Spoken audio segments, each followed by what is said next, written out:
Obrigada, Jesus, porque se estamos aqui hoje, Pai, é pela Tua infinita graça e misericórdia sobre as nossas vidas. Obrigada, Jesus, porque o Senhor, na Tua infinita graça, nos tirou das trevas para a maravilhosa luz. A Ti toda a honra, toda a glória, todo louvor, para sempre. A igreja diz amém. Dá um aplauso ao Senhor Jesus mais uma vez. Esse é o melhor aplauso ao Rei dos Reis, Senhor dos Senhores. Como é que vocês estão, gente? Aí vocês vão perguntar, e como é que você tá, né? Porque foi a coisa que eu mais recebi hoje. Júlia, como foi que acordou? Eu falei, gente, eu acordei meio inchada, porque meu olho, eu chorei tanto ontem que acordou desse tamanho. Mas o meu coração acordou muito grato e eu queria mais uma vez agradecer a cada um de vocês que estão aqui, a cada um que veio ontem, a cada um que também estava em espírito de intercessão, mesmo que não presencialmente. Eu queria mais uma vez agradecer ao corpo de Cristo, a família Ágia, que me abraça, que me ama e que me honra como pastora. Antes mesmo de eu ter sido ungida, cada um de vocês já demonstrou o amor e a graça de Deus para comigo. E eu sou muito grata ao Senhor por ter a oportunidade de servir a uma casa onde verdadeiramente eu encontro pessoas que não são perfeitas, assim como eu, mas que têm a ânsia em buscar a face do Senhor Jesus. Amém? E hoje, eu achei que era brincadeira, que hoje tinha que ser a minha primeira ministração como pastora, mas foi verdade. E quando o pastor João falou, eu falo, Deus, o que é que eu vou ministrar hoje? Qual será o texto? E o Senhor me fez lembrar da primeira vez que eu ministrei. E algo que eu tenho, e eu agradeço muito a Deus por ter tomado essa iniciativa, é que desde quando eu voltei incessantemente e verdadeiramente ao Evangelho, eu tenho caderninhos, que eu anoto tudo. E hoje, quando eu acordei, depois de organizar as coisas, aí eu fui lá fuçar os meus cadernos. Até mostrei aos pastores hoje. Mostrei, olha, pastor Anderson, uma mensagem da classe de batismo, lá em 2021. E lá tinha tantas cartas para Jesus. E eu me emocionei muito, porque tinha carta do primeiro dia que eu ouvi o Senhor de forma audível. Tinha carta do dia que eu fui batizada e eu recebi também o batismo em línguas. Tinha um momento de muita dor. E era engraçado, tá até lá dentro do caderno, mas depois eu pego para mostrar para vocês. Tinha algumas cartas que eu falava assim, Jesus, eu não estou aguentando. Tá muito difícil para mim. E Ebenezer, até aqui nos ajudou o Senhor. E eu confesso que hoje para mim aquele caderno foi como um presente de Deus. Para lembrar da minha humanidade e da minha necessidade de Cristo. Porque assim como eu passei dias difíceis, virão dias difíceis. Mas eu sirvo a um Deus que está no dia bom e no dia mau. Você serve a um Deus que está no dia bom e no dia mau. Você serve a um Deus que está nos vales e no topo da montanha, amém? É a esse Deus que eu sirvo. E hoje eu também visitei o meu primeiro esboço. E um fato curioso, gente, isso é muito engraçado. Eu fiz 2 esboços para a minha primeira ministração. O primeiro eu falava sobre Apocalipse. Eu falava, menina, tá demais. E foi a primeira ministração que eu ia pregar Apocalipse. A primeira ministração tinha sido sobre Apocalipse. Só que aí o Espírito Santo falou comigo de novo. Aí na próxima página tem outra, do início ao fim de novo. E foi de fato a minha primeira ministração. E o tema de hoje é quebre o vaso. Olha para a pessoa que está do seu lado e diz assim, quebra o vaso, irmão. Faz um... Aqui o caderninho, gente, olha que fofo. Peraí, deixa eu... É real, viu, gente? Não tô... Aqui, ó. 30/12/2020 foi o dia que eu comprei o caderno. E aqui eu anotei tudo. Literalmente, ó as cartas, ó o tamanho. E eu achava fofo. Eu vou voltar a esse hábito que eu botava assim, te amo, papai, no final. Eu achei tão fofo. Façam isso. Hoje. Compre um caderno. Até hoje eu tenho um caderno. Confesso que no início eu escrevia mais, mas até hoje eu tenho um caderno de oração. E é nesse caderno que eu escrevo naqueles dias que tá bem difícil, sabe? E às vezes você não tem palavras para orar. E eu só coloco um louvor de fundo, as lágrimas caindo no caderno e escrevendo. Porque a prática da escrita, ela me aproximou muito de Jesus. Eu confesso que a forma onde eu comecei a realmente aprender a orar foi escrevendo. E ali eu dizia como um diário, pessoal. Afinal, Deus é o bom Pai. Ele é aquele a qual a gente pode chamar também de melhor amigo. O Espírito Santo é o nosso Consolador. E sem dúvidas, o Consolador esteve comigo em todas as páginas desse caderno. E quando Deus falou comigo sobre esse texto, mais uma vez a palavra do Senhor se renovou. E algo Ele me trouxe ao meu coração. Por que é tão difícil quebrar o vaso? E algo que Deus tem falado muito comigo nesses últimos tempos é sobre a igreja se colocar em um lugar de preciosismo. Quantos já ouviram falar nessa palavra? Levanta a mão. Alguém? Algumas pessoas. E o que significa preciosismo? Eu até fui no Google. Tem alguns significados, mas eu gostei desse aqui. É uma afetação exagerada no falar, no escrever, no agir, marcada pela falta de naturalidade, requinte, perfeição artificial que pode prejudicar a clareza e a espontaneidade. Cuidado com o preciosismo. E aqui, quando a gente entende o perigo de tomar a igreja de Cristo com atitudes preciosistas, a gente vai desde o religioso, que acha que tudo tem que ser daquele jeito, daquela forma, e se você não fizer daquela forma, não presta. O preciosismo também foi uma época, na verdade, um cenário literário onde se preocupava mais com a forma, com a coisa bonita do que com o conteúdo. Então nós não podemos ser uma igreja religiosa ao ponto de que é mais importante a liturgia do que a palavra. É mais importante o que é visto do que o conteúdo de um culto cristocêntrico. Então, com tanto perfeccionismo, a gente pode trazer essa palavra também. A gente vai perdendo o que realmente importa. A gente perde a essência. A gente perde o verdadeiro sentido de um evangelho puro e simples, como traria C.S. Lewis. Só que no preciosismo também a gente pode cair o quê? Na depravação. Onde a gente valoriza o que Cristo não valoriza. Então a gente valoriza demais as nossas experiências carnais. A gente valoriza demais o material. O materialismo vem disso. A gente começa a valorizar o que Cristo não valoriza. Então antes de prestar honra, culto, adoração e louvor, pergunte: Jesus faria isso? Jesus daria a importância que eu dou a isso? Cuidado com o preciosismo. E ao falar em preciosismo, eu achei incrível, porque eu nem falei com o Ravinho. Tu também não sabia o que eu ia pregar hoje, sabia? Não sabia também. E aí, quando eu tô lá dentro, ele começa a cantar a música que eu ia pedir para ele cantar. Nós não podemos tomar a nossa vida como preciosa. Às vezes a gente canta essa música e a gente não entende. Não é que a sua vida não é importante, porque nós sabemos que a nossa vida é um presente de Deus, mas a sua vida, ela não é uma preciosidade maior do que a salvação que Deus vai te dar. E quando você acha que a sua vida é importante demais, você começa a ter um cuidado excessivo e você não se entrega verdadeiramente a Cristo. E aí você começa a valorizar mais o aqui e o agora, sendo que Jesus em João 17 diz: o meu reino não é deste mundo. E se o seu reino não é deste mundo, a eternidade deve ser mais preciosa do que a sua vida terrena. E a questão é, as nossas atitudes têm revelado aquilo que a gente valoriza? Porque pelos frutos você conhece a árvore?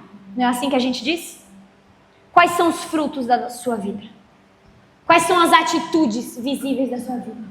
As obras, elas não salvam, óbvio que não.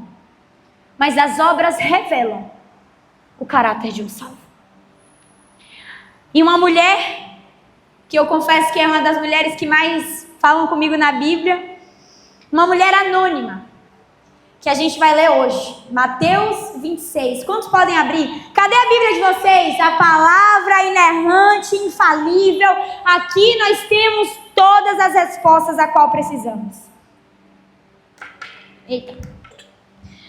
Hoje a gente vai ler 2 textos principais. Um está em Mateus 26, outro em Mateus 14. E antes de dar início à palavra, eu vou tirar uma dúvida que eu tinha muito.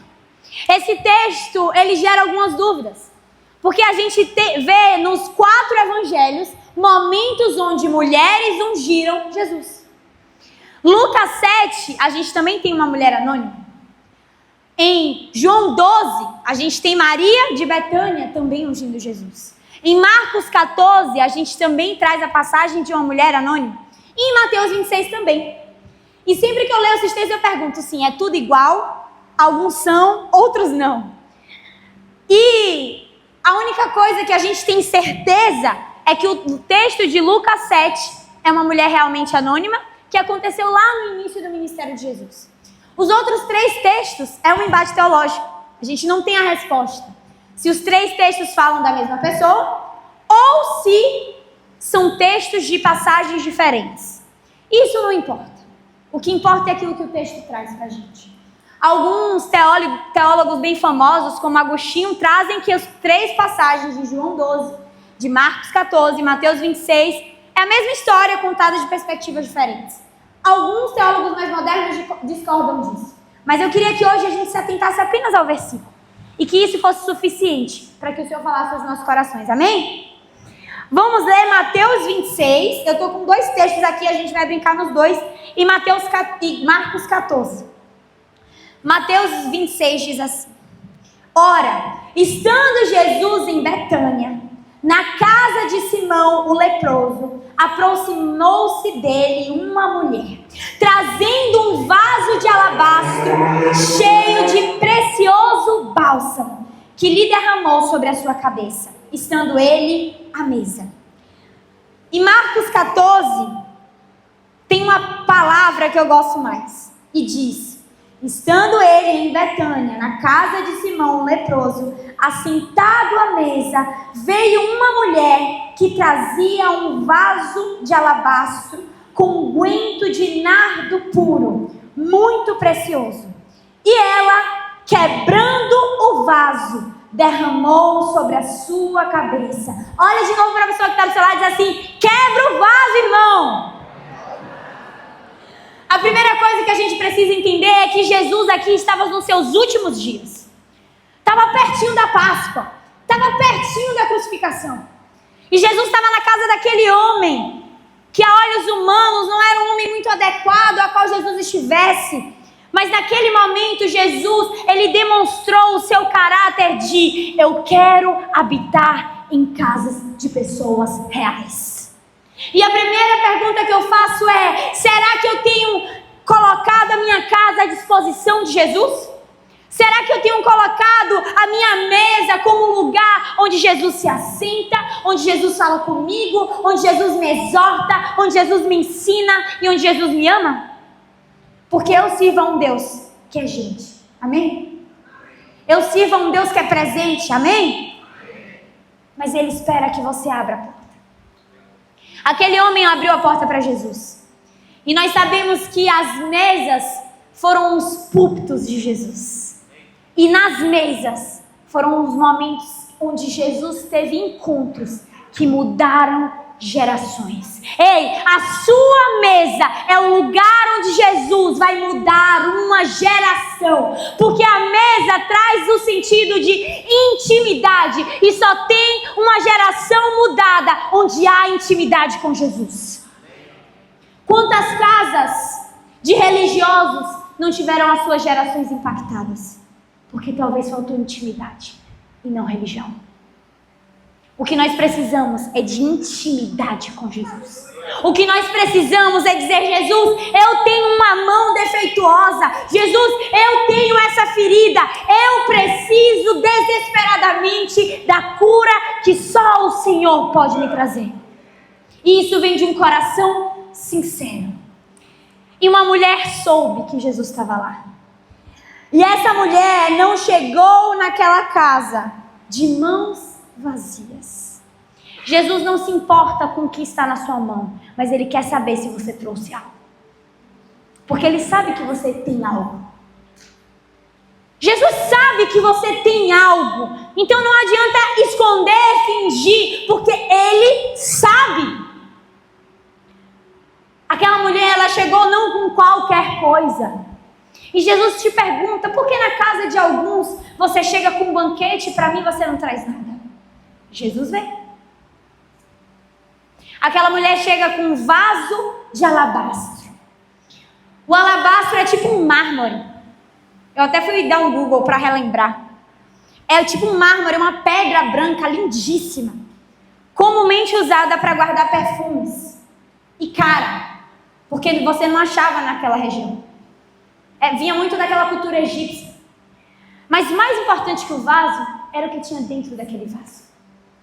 Mais importante daquilo que as pessoas veem é o interior.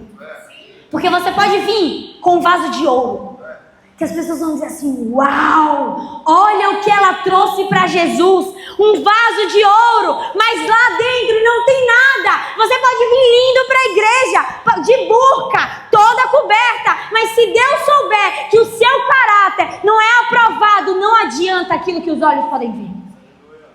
A igreja não aguenta mais crente bonitinho, mas com um caráter desviado.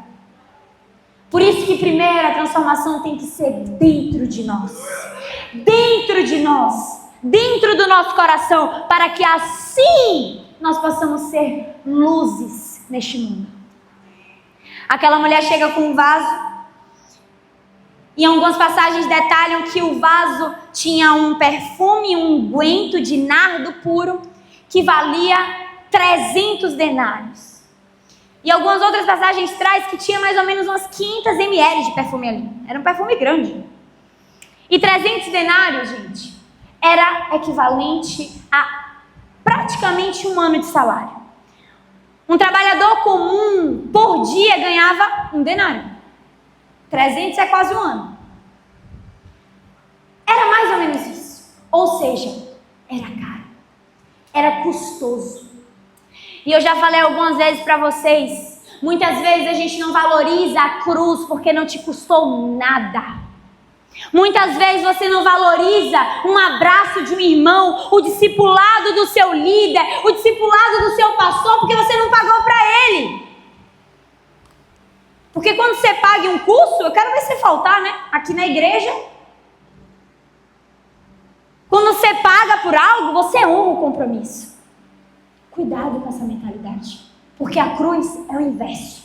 Você não fez nada e Ele te deu tudo. Ele te deu o mais precioso, porque Ele sabia que se Ele te desse a possibilidade de comprar algo, você não valorizaria, porque seria fácil. Seria a sua mão que faria. Mas Jesus diz assim, ei, a mão humana, a mente humana não é capaz de dar ao homem aquilo que só o Filho de Deus é capaz de dar em um madeiro. A vida eterna. Jesus nos leva a uma mudança de mindset. A verdadeira metanoia é entender que o reino não funciona como este mundo. E aquilo que é desperdício para alguns é investimento para o Jesus. Aquela mulher chega com aquele vaso e ela quebra. Ela poderia pegar esse vaso e fazer assim. Ia estar ungindo igual, sim ou não? Eu não vou fazer isso com o vaso, tá? Bem que eu poderia. Pastor Anderson já fez isso uma vez, inclusive. Foi bem legal. Eu nem pensei, pastor Anderson. Seria mais bonitinho ela só jogar, pegava o vaso, que também era legal, e guardar. Mas a passagem diz que ela quebra. Quebrar o vaso significa, para alguns, escandalizar. Porque seria muito mais discreto ela só derramar o perfume. Mas ela entende que ela precisa não só chamar a atenção, mas dizer assim, nenhum vaso, nenhum unguento é mais precioso do que esse ato que eu estou fazendo. Nem aquilo que você vê, nem aquilo que você vai dar a Jesus é mais precioso do que entregar tudo aos pés dele. Por isso que ela não pega e joga o perfume, mas ela quer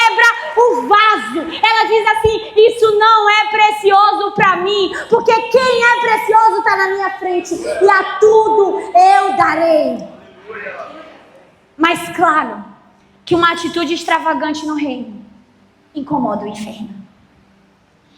E algumas pessoas, e eu digo, não pessoas, mas alguns discípulos, e quem está falando isso é a própria palavra, diz que alguns discípulos, em outra passagem diz que Judas falou o seguinte, Mateus 26, verso 8. A gente vai versículo a versículo hoje e a gente vai finalizar.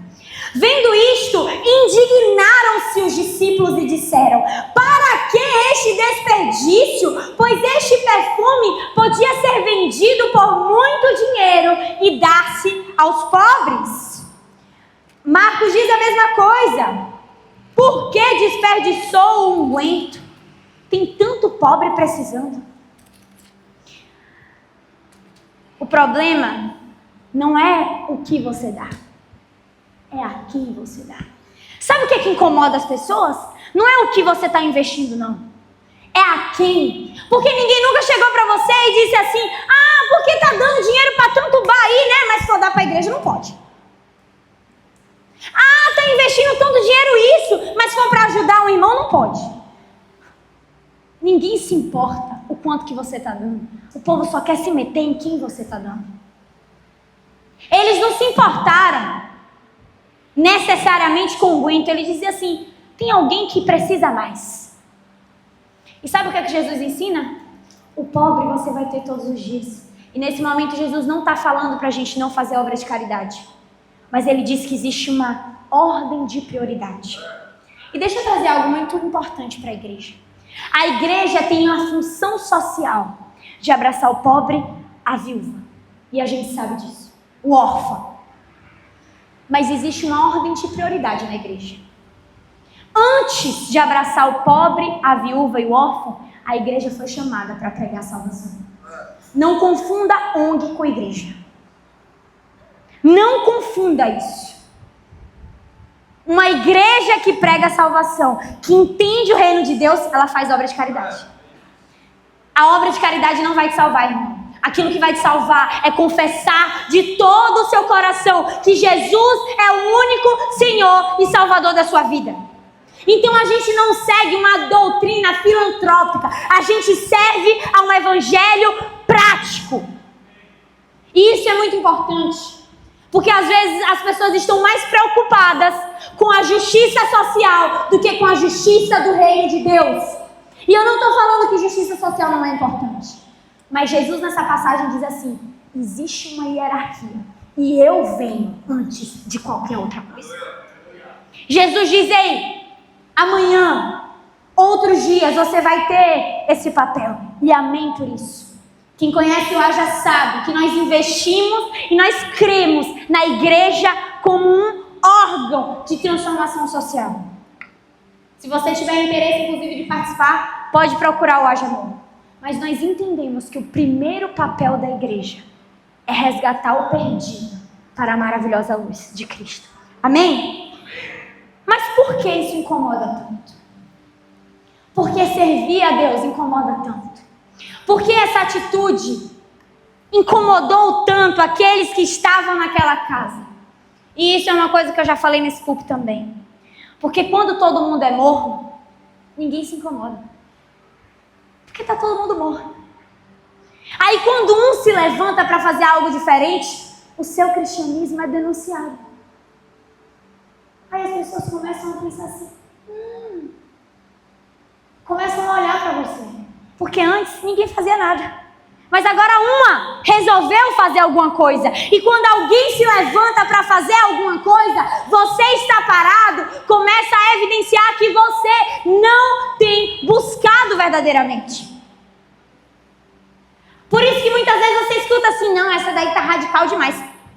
Toda vez que alguém me fala isso, a primeira coisa que eu olho é para quem está falando. Porque, não posso dizer que todas, mas 98% das vezes que alguém me disse isso, a pessoa não estava fazendo nada. Falei, claro que para você ela está fazendo demais, porque não está fazendo nada. É óbvio. Aqueles homens não tiveram uma coragem que aquela mulher teve, de entregar o que ela tinha de mais precioso. Por isso que incomodou. Porque se ela fez, a primeira pergunta é: e por que eles não fizeram? Será que eles também não tinham algo muito precioso para entregar a Jesus? Sim ou não? Sim. Mas eles resolveram reter. E aqui eu não digo que a gente tem que ficar mostrando para os outros, mas que a gente tem que buscar do nosso coração. Será que eu tenho realmente entregado o melhor? E essa foi a pergunta que eu me fiz por muitos anos. Será que eu já tenho dado a Jesus o que é suficiente? E por muitos anos a minha resposta foi sim. Já tá bom. Você não fala mal do pastor, não fala mal da igreja, sabe alguns versículos, acredita que Jesus é Deus, tá suficiente. Bota um louvor quando tá triste, na hora do aperreio não chama por outros deuses, chama por Jesus, e tá suficiente. Eu sempre achei que estava suficiente. Mas quando a gente entende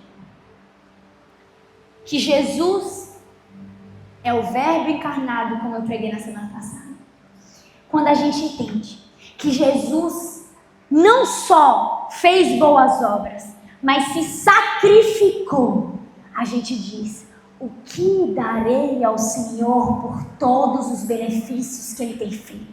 A gente começa a olhar para as nossas mãos e diz: eu preciso dar algo a este homem, não porque eu quero apenas demonstrar e vislumbrar e aumentar o meu ego, mas eu preciso entregar algo a alguém que entregou tudo.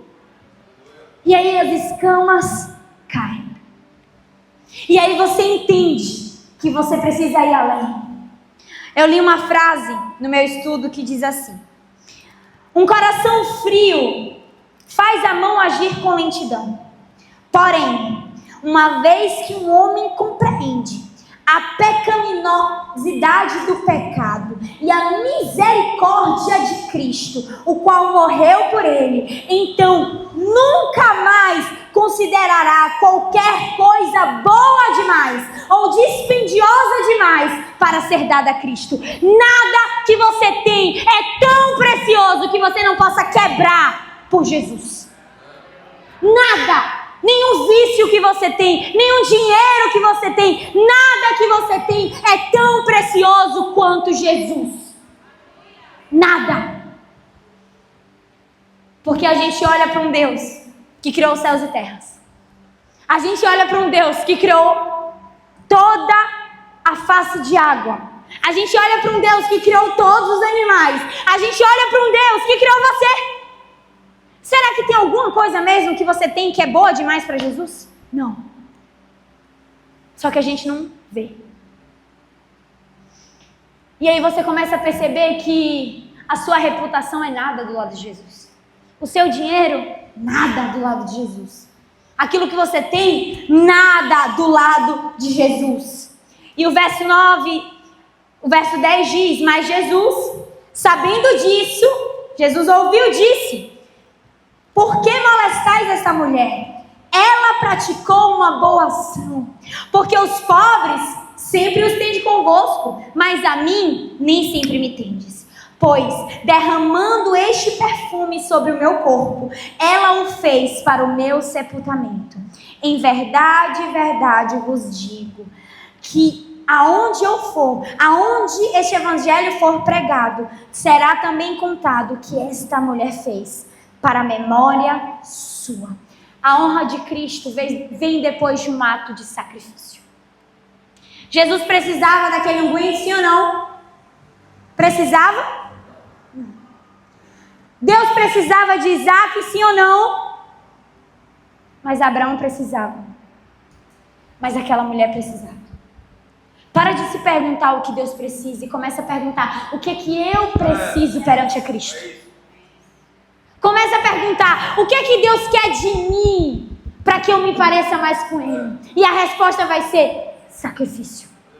A resposta vai ser entrega. Porque todos os homens e mulheres de Deus se entregaram. E a pergunta que eu fiz é: por que aquela mulher quebrou aquele vaso, gastou o dinheiro e para os olhos humanos desperdiçou? Ela entendeu quem recebia aquele unguento.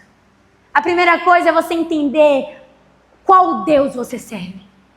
Ela teve uma clareza de que aquele era o homem a qual ela deveria entregar tudo. A segunda coisa, ela entendeu que o reino dela não era mais deste mundo. Mais vale você sem um perfume caro no céu do que você cheio de riquezas reinando com Satanás. A pergunta é, você escolhe. Esses dias eu e meu esposo estávamos tendo algumas conversas e eu me lembro que na porta da nossa casa eu olhei para ele e a gente conversando eu falei, seria melhor a gente não ter nada para com Jesus. E a gente se olhou e pensou assim, se necessário for, que a gente não tenha nada, mas a gente esteja com Cristo, a gente está disponível para isso. E quando eu falo sobre isso, eu não estou falando que a gente querendo uma teologia da pobreza, que você não tem que ter nada. Você pode ter as coisas, mas você tem que estar disponível a qualquer tempo para entregar elas. Você pode construir riqueza, mas a qualquer momento, a sua riqueza tem que estar à disposição do Deus que você serve. É nesse lugar que Deus quer nos levar. Num lugar de entrega total. E isso dói. Isso custa. Mas como o salmista diria novamente, o que darei ao Senhor por tudo que Ele tem feito? Feche os seus olhos um minuto. Pai, começa a nos lembrar agora, Jesus. Me lembra, Pai. Todas as vezes que o Senhor me livrou, Pai. Me lembra, Jesus, todas as vezes que eu queria um abraço humano, eu queria uma palavra de incentivo, de um pai, de uma mãe, mas a única palavra que eu fui capaz de ouvir foi a palavra de Deus dizendo, você é filho, você é escolhido, você é amado. Jesus, começa a nos lembrar todas as vezes que a gente achou que quando alcançássemos tal bem, estaríamos felizes, mas ao alcançar, o Senhor demonstrou, não é isso que te traz a verdadeira felicidade. Jesus nos lembra, Pai, eu oro, me lembra de todas as vezes que eu coloquei a minha confiança em meu próprio sentimento, eu coloquei a minha confiança em pessoas e elas me frustraram e elas me tiraram do eixo, porque a verdadeira confiança provém do trono da graça de Deus. Jesus nos leva a esse lugar de nos lembrar que nada que nós fazemos é mais precioso do que aquilo que o Senhor fez. Mesmo que a gente se esforce, nunca alcançaremos aquilo que o Senhor merece. Mas que tenhamos corações disponíveis a diariamente dar mais um pouco. Aquilo que Jesus pede de nós não necessariamente é o nosso dinheiro, mas é um coração 100% rendido ao Senhor. Pai, nós não queremos ser mornos. Jesus, nós não queremos ser vomitados pelo Senhor, nós queremos ser úteis no Teu reino, Pai. Que o Senhor nos lembre de todos os livramentos. Que o Senhor nos lembre de todas as vezes que o Senhor nos viu. Assim como o Senhor diz a Agar, ei, eu te vejo. O Senhor está falando hoje para algumas mulheres, eu te vejo. Não é um homem carnal que te vê, mas eu te vejo. Jesus está nos lembrando, ei, você que está cansado e sobrecarregado, eu te darei descanso. Não é o dinheiro que te dará descanso, não é o remédio que te dará descanso, mas antes dessas coisas, eu te darei descanso. Porque o meu jugo é suave e o meu fardo é leve. Pode abrir os seus olhos. Faça essa pergunta. Em toda essa ministração, a única coisa que eu conseguia perguntar é: o que eu posso te dar, Jesus? o que eu posso te dar por tudo de bom que o Senhor tem feito a mim? O que eu posso entregar?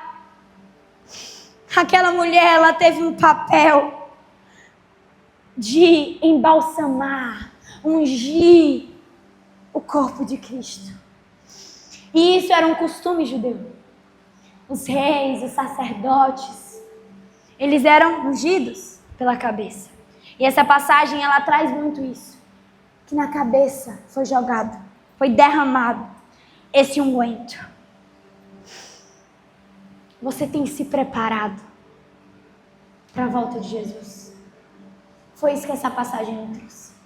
Talvez a gente não tenha mais Jesus aqui ressurreto, em carne humana, para pegarmos um perfume, comprar com tudo que temos e despejar na cabeça dele. Mas sabemos que a unção também significa adoração. Muitas vezes o óleo, ele traz essa conotação na Bíblia. E a pergunta que eu me fiz hoje foi: será que o meu óleo, o meu unguento, ele está pronto para que quando ele venha, eu possa ungir? Será que o meu coração, ele está mais preocupado com uma reputação terrena do que uma reputação divina?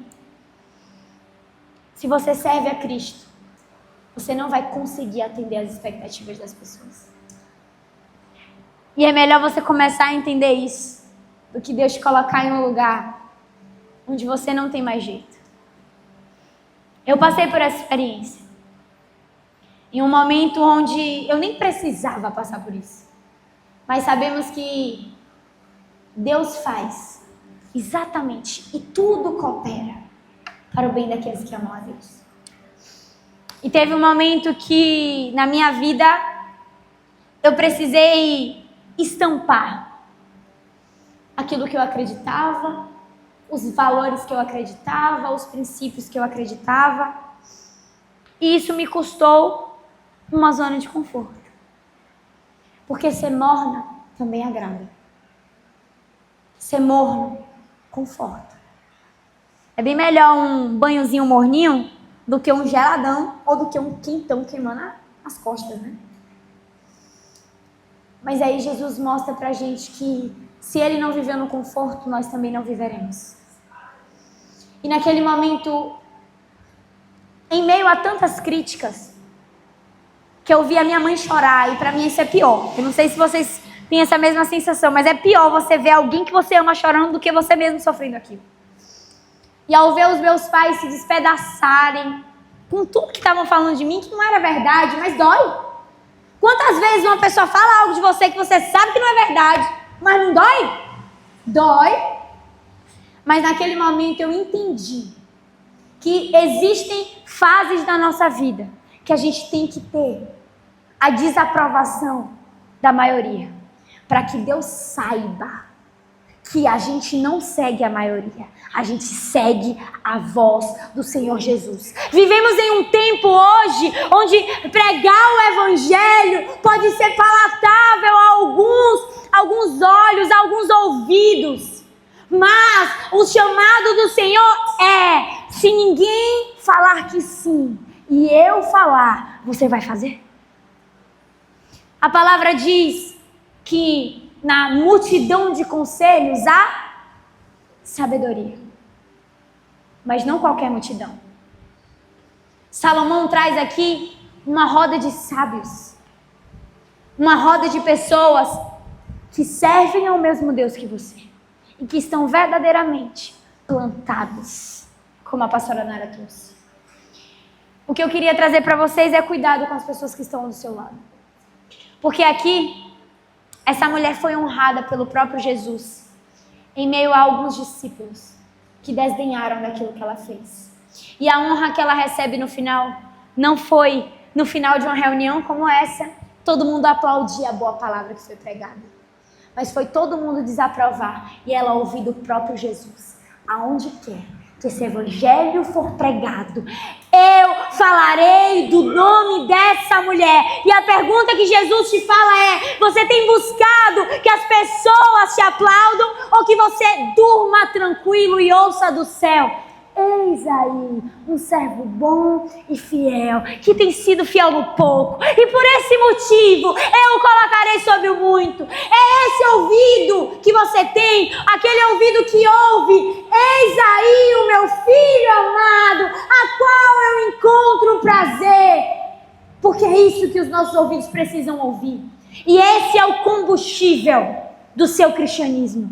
É um rema do céu, não uma palavra de homens ímpios. Eu queria que, assim como eu nessa noite, a gente pensasse: o que será que você ainda não quebrou? Por preciosismo. Eu sei que existem algumas pessoas aqui nessa noite, e o Espírito Santo me leva a falar sobre isso, que tem muita coisa segurando as mãos. E a mão está tão cheia, tão cheia, tão cheia, que você não consegue servir a Jesus, de tanta coisa que você está segurando. O que é que você está segurando? Pode ficar, vendo? O que você tem feito que é tão precioso, que te custa o seu momento com Jesus? Eu queria que a gente finalizasse essa ministração. E assim como essa mulher, aqueles que podem, que você se ajoelhe e que você olhe para suas mãos e você comece a pensar: porque para mim servir a Jesus custou talvez fama, dinheiro, uma boa reputação, mas ainda assim isso não é nada perante aquele que entregou a vida por cada um de nós.